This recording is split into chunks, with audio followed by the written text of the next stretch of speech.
15 or 20 minutes to go over a final expense sales training. These are little tidbits that I picked up throughout the years that I've been out in the field.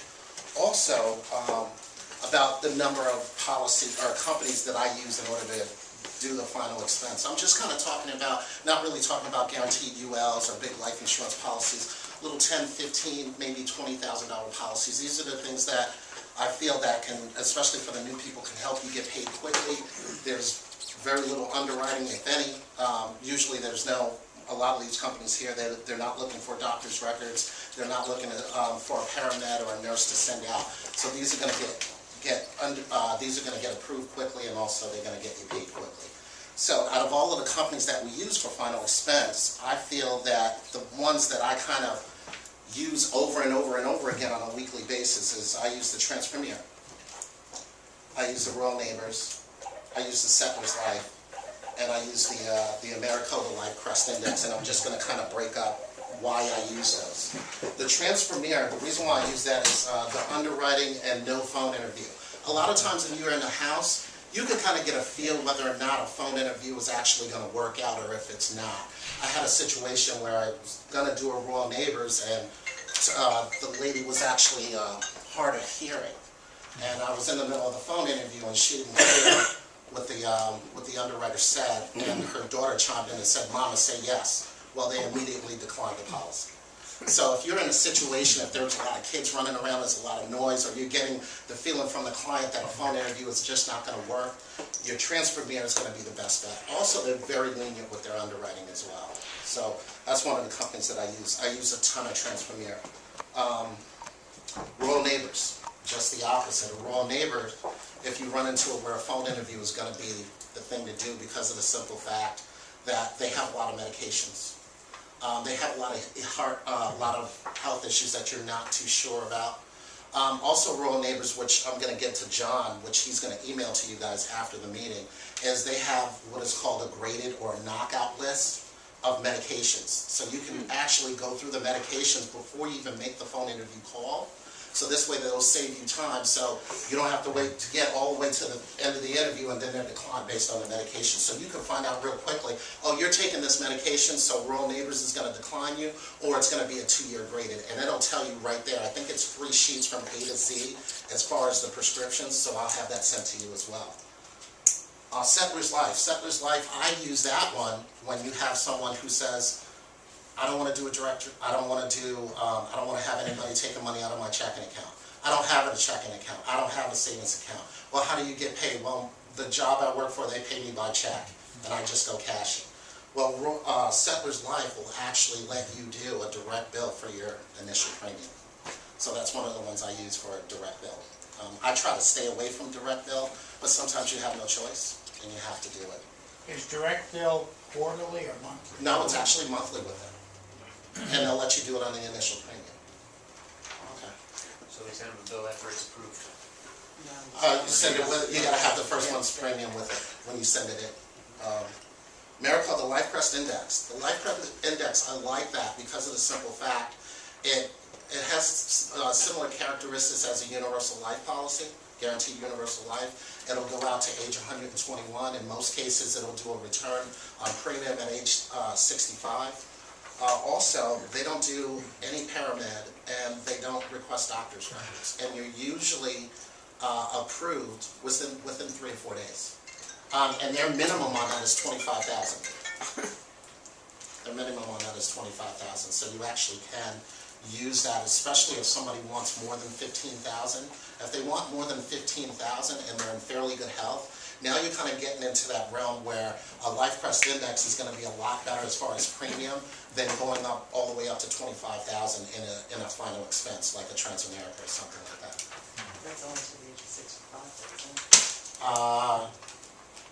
Yes, I believe so. Yes, I believe so. A lot of the clients, 63, 64, sometimes the rate comes in a little better. Okay. I had a client that I actually did a North American quote, and it came out better, obviously, but he didn't want to get stuck with a needle, so he didn't want to do a paramed. So I did a Americoda Life Crest Index, and it actually worked pretty good. Look, that's ADT. Somebody's breaking into my house right now. No. There's lots. He's like, huh? Okay. So life review on an initial call. A lot of the times when we're calling, we're saying that, you know, we're talking about, oh, we sent you a card in the mail regarding Medicare benefits. But we never, most people have difficulty, how do we transition that conversation and turn it into a life insurance call? Well, a lot of the times when I'm calling folks, I'll find out, and I know more and more of you are starting to get a call where I'm still working, okay? Or I have Blue Cross Blue Shield State or Federal. Or I already have Care Improvement Plus. So how do you convert that conversation into a life insurance conversation? So the first one is I'm still working. So I'll say, well, okay, so you probably have health insurance with your employer, is that right? Okay, so what I'll do is I'll kind of throw them a bone, kind of a quid pro quo. So what I'm doing is looking to give them information, free information, hoping that it'll give me something back. So I'll say, you still have life insurance, I'm sorry, you still have health insurance with your employer, is that right? Well, did you know you can kind of hold off, check with your HR person, if you can hold off on your Medicare, and then you don't have to worry about paying that $121 premium until you actually retire from your employer. Oh, I didn't know that, I'll check into that. Oh, by the way, do you have life insurance with your employer now? Yes, I do. Well, did you know it's probably a group term policy, which you have, and a lot of companies don't let you take that with you, and if you do, what you're taking is a term that's going to expire more than likely while you're still alive. Do you have a private policy aside from that? A lot of times they'll say no, yeah. If they say no, what I'll say is, well, I usually recommend that you have a private policy, then it's not attached to our employer, and if a final expense policy could take you all the way past 100 and it's affordable now, I like to come over and sit down and go over that with you. Or I'll say, well, you know what, if you do have a private policy, how much are you paying a month? And then I'll get into that conversation, and I'll say, okay, you're paying X amount of dollars, oh, that sounds a little high. And then I'll go on with a conversation with that. Sounds a little high, do you have any cash value? So it's just a matter of, that's that transitional phrase in order to be able to open up the conversation and ask a lot more questions. Any questions on that? Yeah, do you find that they actually answer you though? Yeah, I do. A lot of And times they don't want to talk about that information with somebody on the phone that they don't know. you know what, I never run into that if I give information first. When I talk about, oh, did you know you can hold off on your Medicare? You know that can save you $120 a month. So psychologically, what they're doing, what you're doing is, okay, I'm giving you free advice that's of a gem to you, as you know, that makes sense to you, that's going to save you some money. Now they kind of feel subconsciously obligated to say, okay, yeah, I do have a life insurance. I've never had them, you know, once you give that, usually I get back. So you know, you got to give something first, and then you'll get it back. Yes, sir. Okay, I'm new. Okay, but I have to ask. You know, you can't keep saying it. What are you, 3 weeks down? But correct me though on this. If you're still working, Right. 65, you're telling me that you're not obligated to take Medicare? Well, Part B. Part B, right. You can actually hold off on that without a until, penalty. that's correct, because you have credible coverage with your employer. Gotcha. Okay? All right, just a training question. Okay. Thank you. You're welcome. So, okay. Okay, so I went through that. What I also say a lot of the times, if they say they have Care Improvement Plus already, I know we had these calls before. I already have Care Improvement Plus, or I have United Healthcare, and I'll say, okay, now here, once again, I'm giving something back. So I'm saying, did your agent tell you about how you can get your generics for free? Did you take advantage of the dental? Did you know you can get a free physical? Oh, you know, diabetes, did you know you can get your glucose monitor? And believe me, I always hit on something. Now, 9 times out of 10, they're going to say, hey, I didn't know that, or hey, my agent didn't tell me that. So now I'm giving them valuable information that they feel, hey, you know what, this guy knows what he's talking about. Hey, you know what, this guy threw me a bone, so I'm going to throw him one back. So what I'll do right after that, I said, you know, a lot of my clients that I sit down with, my Care Improvement Plus clients that I sit down with, I do a free life insurance review for them. Did your agent do that for you? Almost every single time they'll say no. And that's my opening right there. Did he do a free life insurance review? No, he didn't. And I'll say, what do you have, about 10 or 15,000? People love to correct you. So you just throw something out there, and they'll tell you what you want to know. Do you have a $10,000, $15,000 policy? How much you pay? About $50, $60, $70, $80 a month? Somewhere in there. And then you get the information. You say, you know what, Mrs. Jones, that sounds like a lot. Or that sounds like it might be a term. I'm actually going to be out in your area on Wednesday. And take it from there. So a lot of these things, if you speak in a conversational voice and just kind of give some information to them, they'll give some information back to you. And you'll be surprised at how easy it is to book an appointment. Now, going into the house. So once I get to the house, I'm sorry, you had a question? I'm just relaxing. Oh, okay. Once I get to the house and I do my presentation, a lot of the times I'll say, you know what, Mrs. Jones, why don't, because a lot of the times, we'll run into this all the time. They don't know how much they're paying, they're not sure what their face amount is, they have no idea what their policy is. Okay, let's go get your statement, or do you know the name of the company? And what I've done over the years, and I recommend that you guys do too, is keep a contact list of all the companies that you run into. Whether it be AARP, whether it be Physicians Mutual, whoever the company is, just keep a contact list. So if you're actually in an area where your signal is weak and you can't really get on the internet, you'll have AARP right on your phone. Boom, call them up. So I say, Mrs. Jones, you know what? Let's give the company a call. I know exactly what questions they asked them, okay? I'll ask them face amount, and now what I have is a sheet that John's going to email out to you. No, actually I have it right here. Right here. I'll pass these out. This is a sheet right here that will actually help you remember exactly what questions to ask. And a lot of the columns on the sheet obviously are self-explanatory, except for two. One is the cash value and one is the cash surrender value. Please know that there's actually a difference between the two. Okay, the cash value, basically the cash value is they're not excluding any loans or expenses that they took out. The cash surrender value is the true value that they're going to get back after this is all said and done. So you can use that, keep that in your binder, and then I'll have that sheet right out. I'll get the company on the phone.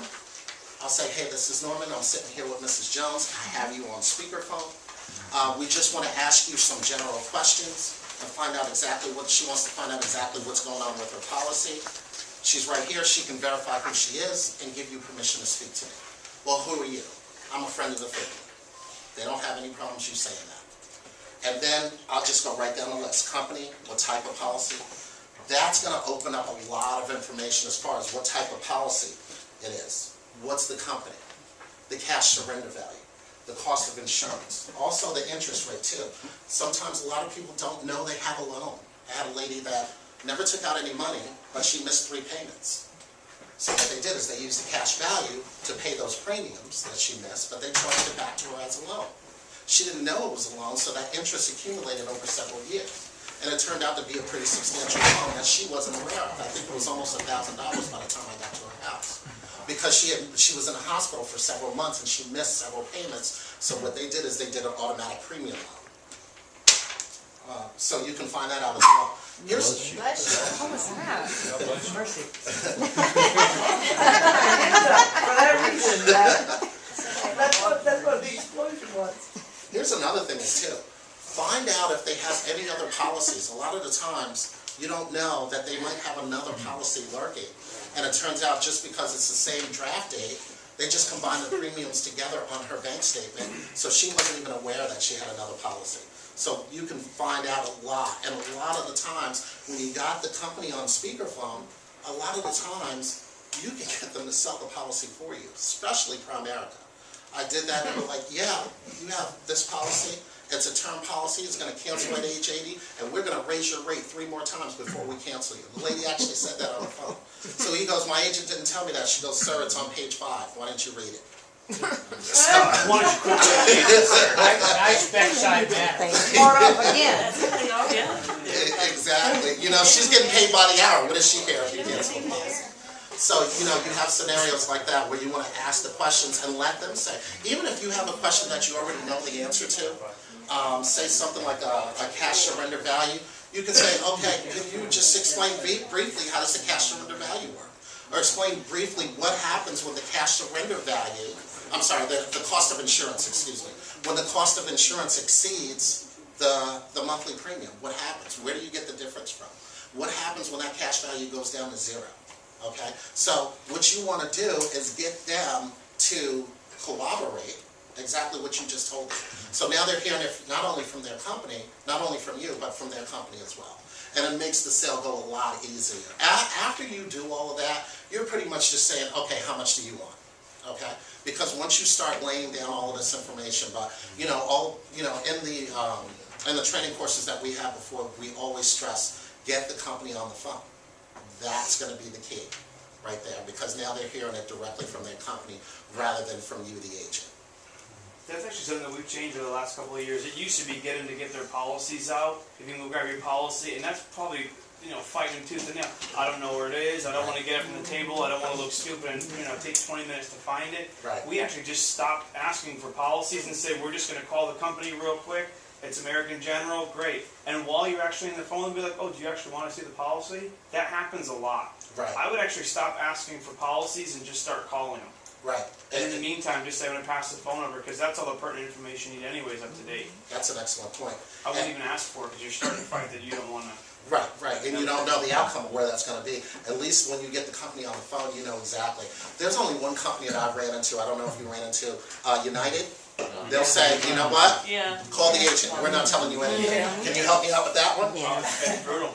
You walk them down to West Ashley, go right into their office. Bring your piece with you. Yeah, we can't get that information over the phone. Yeah, or they can use Then you can create an account and look it up online. There you go. I didn't think of that as well. With State Farm or Settlers? Or not State Farm. You can pull up there anything they have in a State Farm account online. Okay. That's for Jake.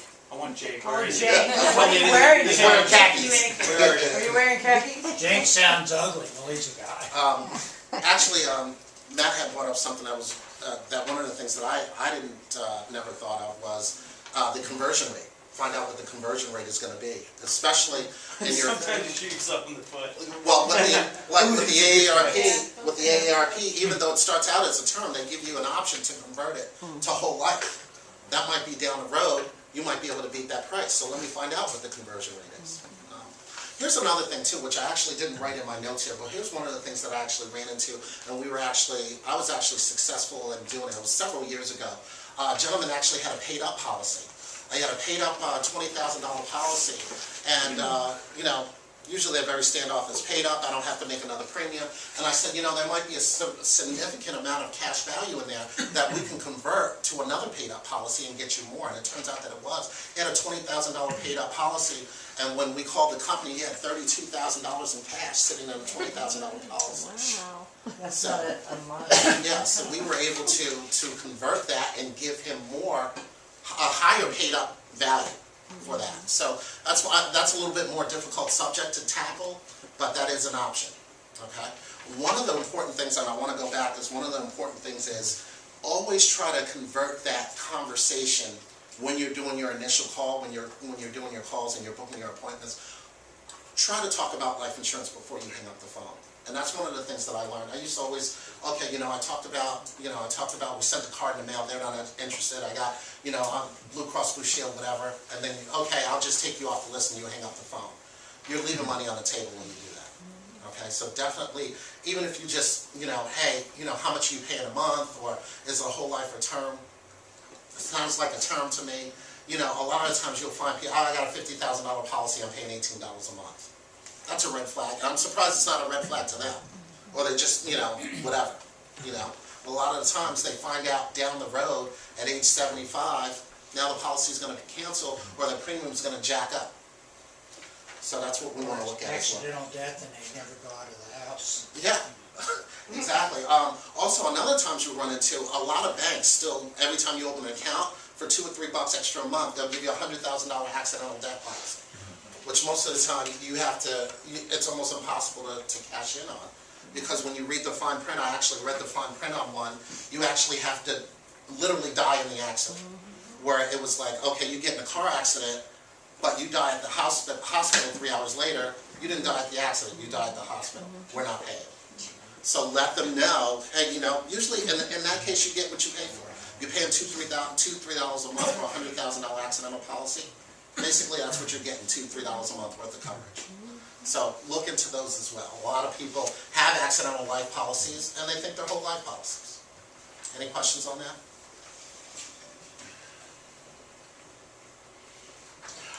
The sale. Make the cash value real to them. That's another thing too. As far as the cash value is concerned, a lot of times we're running a cash value $2,000, $3,000, $4,000. The cash value, make it real to them. What I actually say is, why don't you take a minute and think how $3,000 would help you? I actually say that, and I don't say anything else. And a lot of times they're thinking, you know, I can fix this, I can fix that, I can pay off the car. Hey, we haven't taken a vacation in a while. Those type of things. I remember Matt did a training a couple of months ago where he said, okay, you know what? You got a credit card bill, 18% interest. Now you pay off the credit card. Now that's one less bill you have on your plate. You know, so make the cash value real to them. And then that can give them more of an understanding of why this is of value to them. I had another lady where I said, okay, you know what? She couldn't think, oh, you know, I don't have any bills, this and that. I said, okay, you know, you're getting it back. I think she was getting back about $3,800. I said, take $1,800 of that and pay up the policy for 2 or 3 years that I'm offering you. Now you don't have to worry about a monthly payment on the life insurance, it's paid forward. You don't have to worry about a charge back. There you go. I didn't think of At least 1 year work. You know? 9 months in there. And she actually did that. That made sense to her. You know, so she took the policy, and the following month she called him up, and I think she paid like $1,200 or $1,300, and she didn't have to pay the policy for almost the next 18 months. So that made it real to her as well. That's a good point, though. If once you actually get the information from the company, said if I wrote you a check for $700, what would you do with it? Right. And just hear what they say. We actually had, I don't know if it was Jerry or Greg, but Walter, bro, the guy's like, I need a new refrigerator. Mine just went out, and I'm keeping my stuff at the neighbor's house or whatever else. But it was a new refrigerator to him. That's all he kept looking at. Not even a dollar figure. He was like, wow, I need that. Yeah. So you made it real to them. You want to figure out the numbers, and I always ask them if they have a loan. A lot of them have these little loans that they're paying ridiculous amount. Interest rate, yeah. You know, and that money you free up can get them to pay for the new policy that they need. Title loans So are make crazy. those title Oh, loans. jeez. So. I got my car back with title backs.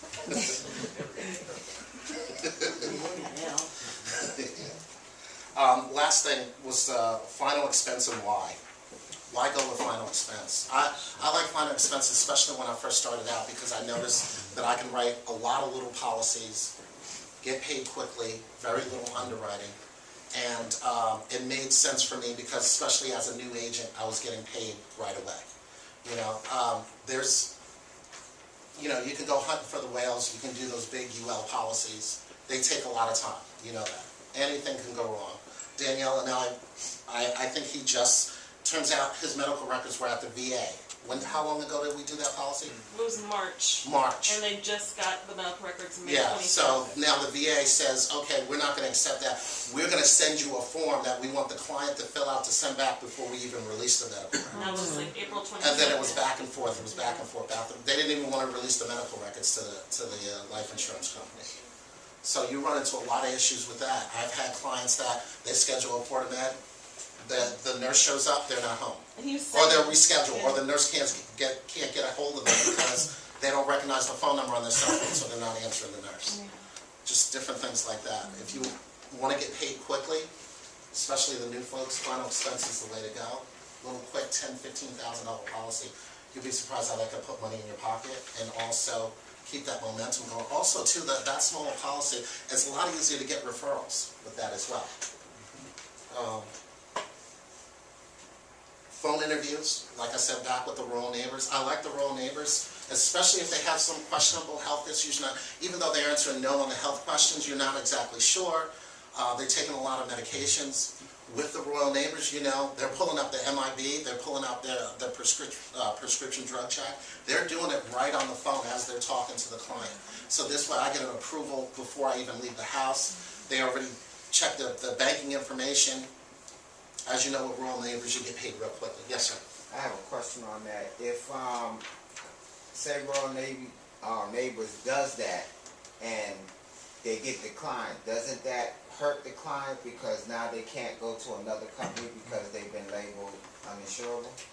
I haven't had that problem. I don't think that does, right? What does it take a month or something? Not in simple issue Not ones. simple. If it's simple issue going to a fully underwritten, they're gonna say, well, why were you declined for simple issue ones? Sometimes that comes up, but usually these other companies aren't looking at.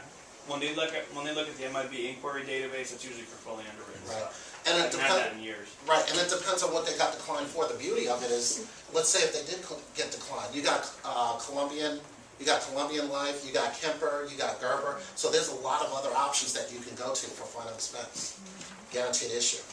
Okay, so you know one of the benefits is working for Cornerstone is you have many options. If one company doesn't work, the other one will. You know, I had a lady, she got declined by 2 companies. Then I ended up writing her, I think it was, what did she have? She had kidney issues, and I got her the Colombian. So I was able to write that up as well. Is that because she was younger?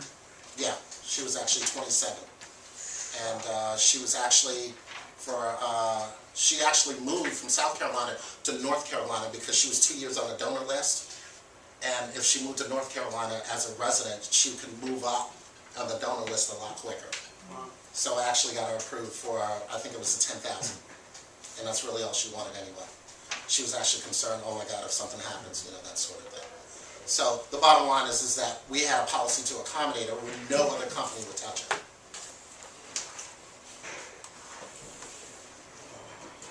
Ideal for clients on a fixed income, especially people you find on Medicaid. Medicaid, I usually start out, I say, you know, we can do a little $5,000 policy, $3,000 policy, that sort of thing. So a lot of people on Medicaid, what's their first thing? I can't afford life insurance. Okay, well now you can. Depending on the age, I can get you a $5,000 policy for $23 a month. Can you fit that in your budget? Yeah, I could. So now you just wrote a little policy. The client has a policy now, so they feel satisfied with that. So there's definitely something for everybody. But you know, all the companies that we have, these final expense companies and even the larger UL companies, that's a blessing and a curse that we have all those companies. Because a lot of times, especially as a new agent, you're trying to learn every nuance about every single one of them. And you just can't do that. I've been here long enough and I'm still learning. So it's a learning experience. So what I would do is try to grab a handful of policies in each category and just kind of stick to those and write them over and over again. And you become familiar with them. I mean, I could write a Transpreneur with my eyes closed. You know, and I know they're going to get issued quickly. I know what they're going to ask for, that sort of thing. Just the other day, actually on Friday, I wrote a policy. She completed chemo for breast cancer in 2011, and she was taking a maintenance medication. I forgot the name of it, but according to underwriting, she has to take that medication for 10 years after she had the chemo. Okay? Every other company declined her. I called Transpreneur, got a hold of their underwriting. They said, when was her last day of chemo? She was right there on the phone. I told her about the medication. They said, as long as she's taking this maintenance medication, you can write her as a preferred. I ended up writing her as a preferred with that. And that was Transpreneur. And she said, just write exactly what I just asked you in the notes. I wrote it in the notes, you know, the chemo, the medication. And she was taking metformin too. I wrote that in the notes. They still did a preferred on her. So it's definitely, what's the moral of that story? When in doubt, call underwriting. See what they say. You know, sometimes you'll be surprised. I definitely was surprised. I would have thought it would have been a standard. It was actually a preferred in her case. 67 years old. We'll enable to fund the maintenance medicine too. Yeah. Any questions? Okay. We were supposed to go to a breakout session after that. So, thank you. Appreciate it.